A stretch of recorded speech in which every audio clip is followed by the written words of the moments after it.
sida wixii tariijib ah oo aan haysanin wax shahaado ah oo laga guulaystay inuu qaato minshaar ka sareeya madaxweynaha Mareykanka.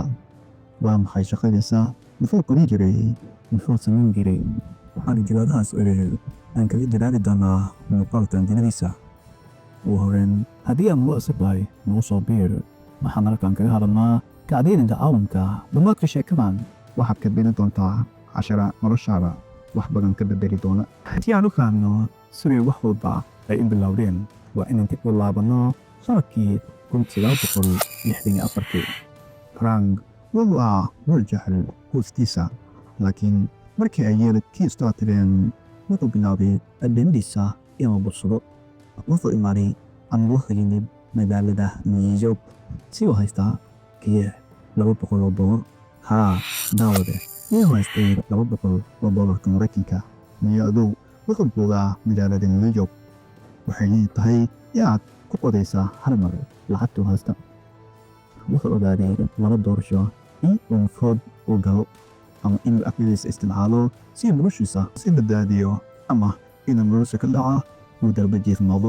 Wuxuu iska dhigay beelaha shaqeeya ama ka tirsan shaqaalaha baan. Muddo 2 sano ah iyadoo si bilaad ah ugu tagay ama ugu shaqayn jiray shirkadaha gaar ahaan kuwa diyaaradaha caymiska, kuwaas oo u fiican shaqadu qabto.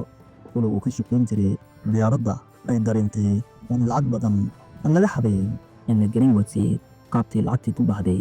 Gebi ahaanba markii la habaaday FBI-da in ay kiiska ay u geeyaan si ay u xaliyaan, si ay ugu soo jawaabaan ama qaabkii u baxday u xaliyaan. Frank markuu bartay inay ku raadjoogaan wuxuu isbedelay.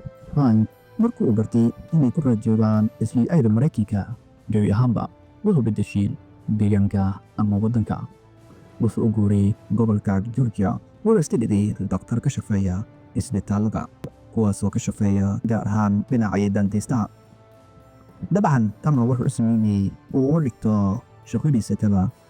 Sanadkii 1996 waxaa dhacday in saaxiibkii hore ay aqoonsatay wejigiisa, waxaana lagu qabtay magaalada Montebello.